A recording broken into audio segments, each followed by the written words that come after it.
dito sa problema natin sa impeachment. Para sa akin, personal lang ha, walang resolution to, dapat i-dismiss na ito kaagad. Dahil unang-una, hindi na talaga kaya matapos bago yung 19th Congress, may sariling rules ang Senado.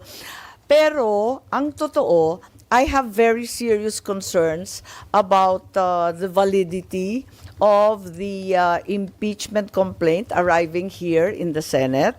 Maliwanag naman na ito ay napila pa nung December 2024.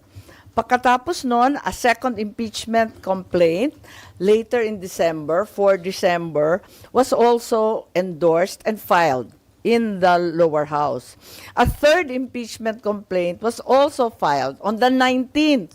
So, bale, 2nd December, 4th December, 19th December, andyan na, klaro na yung impeachment complaint na nandyan sa house. Tapos, alam naman natin yung background niyan, October 2023, marami nang nagbababala na sila ay magpapadala ng impeachment complaint. Para sa akin, dahil dito, maliwanag na hindi nila ipinadala sa amin dito sa house kaagad-agad. Bakit? Ang tanong ko. Bakit wini-withhold? Kung wini-withhold nila, abay sila pala ang nagpatagal nitong lahat. Despite the lapse of 2 months, no action was taken to transmit to the Senate or refer any of the first 3 verified complaints. Only on the 5th of February, a 4th impeachment complaint was endorsed and signed and finally sent to the Senate.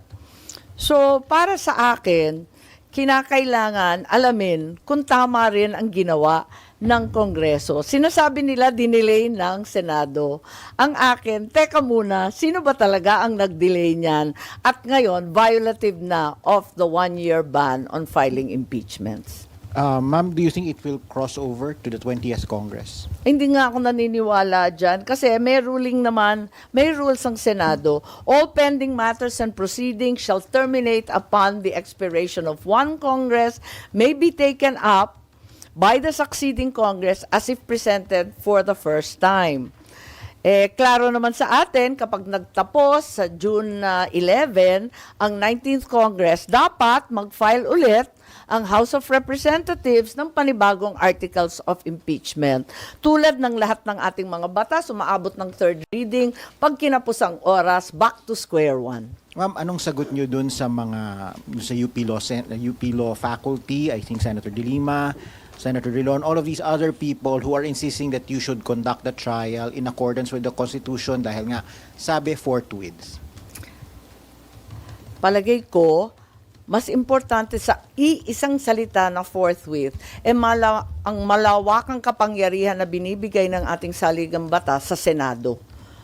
So, sa palagay ko, maraming otoridad na nagsasabi hindi pwede at ginagalang natin sila, pero sa kabila nun, ang pinakamaliwanag, ang Senado, ang may kapangyarihan magdesisyon kung ano talaga.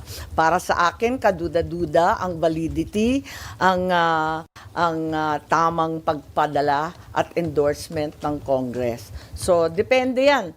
Mauuwi sa botohan. Dahil alam naman natin, ang impeachment, hindi naman siya legal.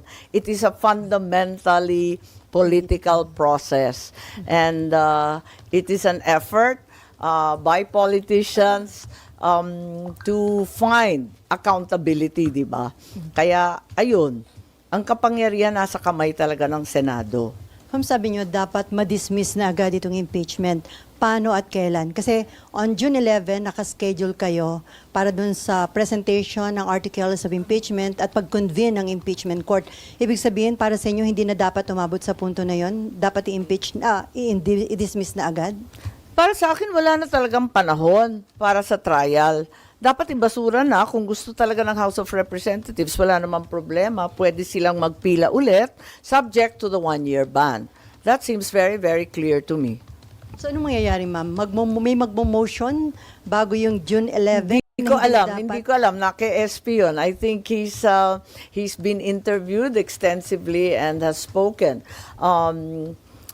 copiously about the different possibilities. Marami pang iba't ibang posibilidad, kaya pinag-aaralan ng maigi at ako nga, kinukumpirma ko na itong mga drafts na to, siguro effort ng bawat senador na makahanap ng solusyon para sa tamang proseso. Yung pinakasang-ayon sa batas, pinakamabilis, pinakaklaro. Kasi may mga nagsasabi na anumang legal issues o anumang issue concerning impeachment, dapat pag-usapan yun kapag nag-convene na kayo as impeachment court. Parang hindi nyo pwedeng pag-usapan during your plenary session, yung legislative session. Oo, maraming nagsasabi noon, pero yung pakiwari ko kasi, yung validity mismo na pagpapadala ng House of Representatives sa amin, kine-question ko eh. Kasi, bakit ganon? Postpone sila ng postpone, tapos hinuli talaga sa last day. Tapos kami ang sisisihin, nagde-delay. Teka nga, tignan ninyo yung mga datos. So ma'am, sa inyong office, na-establish nyo na invalid yung na-transmit o na-submit na articles. Of Well, impeachment? isang argumento yon. Maraming ang argumento. Kaya nga, inaanyayahan ko na mag-caucus ang lahat ng senador para maisaayos. Kasi narinig naman natin, iba naman yung opinion ng ating minority leader, si Senator Ontiveros. Pagkatapos may sariling kaisipan rin, si Senator Tolentino, nagdebate na sila sa floor. Hindi na kami sumali pagkat ang bawat senador may ibang ideya rin. Dun sa ilang mga resolution seeking dismissal ng impeachment complaint against BP Sara, aside dun sa office ni Senator Bato, sino pa po yung merong resolution? Hindi ko alam. Marami kasing draft na pinapakita sa amin. Pero At office kanya-kanyang niyo walang ideya. sariling draft. Yung office niyo Actually, pagkatapos nun, meron pa eh. Marami pang iba eh. pero lahat from the office of Senator Bato or No. Iba-iba. Ay, hindi ko nga alam kung sino. Kasi nga, minsan, di ba nag-uusap-usap kami sa floor, tapos ilalatag, isusulat kung anong maayos. Joint effort lahat.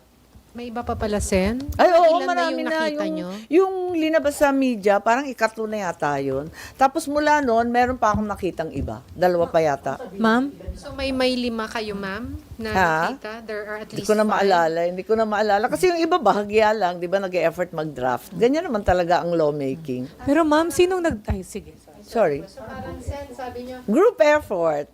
Parang group effort based on chismis. Pero Sounds sinong nasa familiar group? ba? Ma'am, Nauso yun eh. Ano, Sinong Duterte nasa Black group? ba, ma'am? Yung, may Hindi. group effort? Hindi. sorry ma'am, iyaano ko lang, Sen, ha? So parang third na kasi Hindi. nakita ninyo. Alam mo, tuwing may panukala, lahat talaga tulong-tulong. Ganun talaga yun. At walang kinalaman sa partido, sa Duterte 5, sa kung sino-sino. Talagang lahat ay interesado. Kailan nyo napansin? Mismo yung admin, sa palagay ko, interesado na mawalang bisa na yan. Kasi kinakabahan din na matalo. Aminin natin.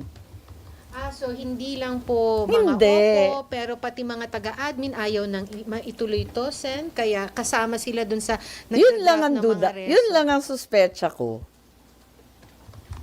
So, ano yun, ma'am? Basta na lang yung... Hindi di ba mas mahirap, mas nakakahiya kapag nagkaroon ng paglilitis at matalo.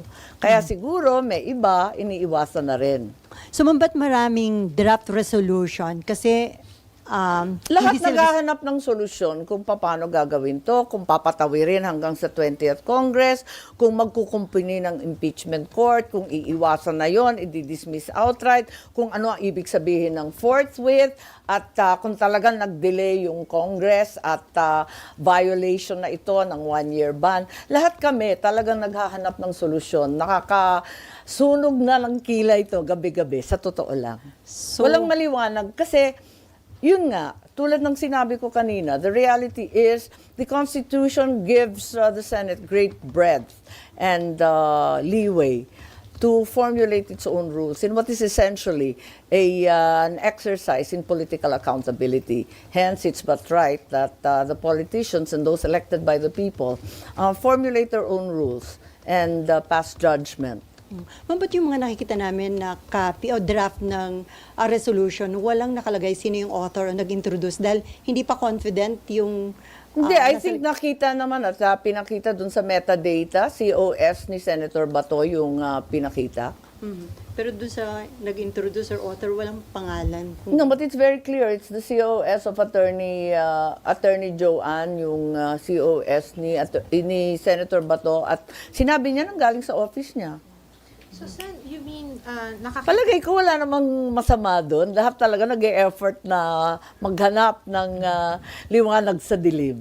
Pero ma'am, sabi niyo po group effort para parang ano yung Hindi mga naman group effort na katulad nung pag-aresto at pagtangay kay Presidente Duterte. Ito, ibig ko sabihin, lawmaking is not a solo flight. No, we always work together. So, ma'am, And certainly, we explore all possibilities. It's not a straightforward rule-imposing process eh. Kasi yung procedure dito, di ba ang lawak-lawak nga at wala naman sa rules na maliwanag kung anong dapat gagawin. So kinakailangan alamin kung anong makakabuti sa atin. Opo ma'am, but ang direction ma'am ng lahat, quote-unquote lahat ay is to Hindi ko towards alam kung dismissal? lahat.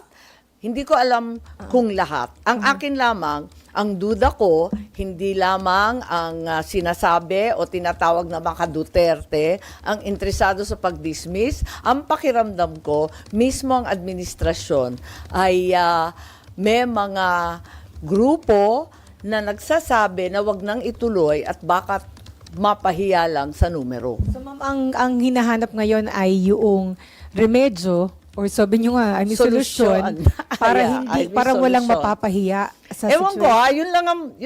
yun lang ang pakiramdam ko. So, saan nakakita rin ba kayo ng reso na nasa admin side? Na sila yung nag-draft? May ganun ba? Kunyari, Hindi, wala. Pinag-uusapan lang. At saka kanya-kanyang draft ng maliliit na provision, ganyan. And then, ma'am, sa tingin niyo makakakuha ng numero sakaling pabotohan na sa plan? Hindi ko alam talaga kung anong plano. Si SP ang nagpaplano. Pati yata si SP, kinukonsulta yung iba at kinakausap yung iba kung anong dapat gawin, kung anong mainam. At yung panawagan niyo na magkaroon ng caucus, kailan niyo gusto at ano yung gusto niyo mapag-usapan? Sa lalong madaling panahon para magkaklaro na at magkadireksyon na kami. Before June 11, sana. Dapat lang para June 11 kasi tapos na eh. but when you said groups, ma'am, na Hindi, linuloko lang. Maka-admin. Binibiro ko lang kayo tungkol sa group effort ha. Baka akala ninyo talaga may group effort. Hindi, ma'am, yung Nasesentensyahan na yan ha. Hindi. Ang ibig ko sabihin, sa Senado, lalo sa plenary, syempre, lahat may kontribusyon. Ganyan talaga. na ibig sabihin, ma'am, when you said yung groups, there are groups na nagsasabi na magandang wag nang ituloy kasi baka Naririnig ko.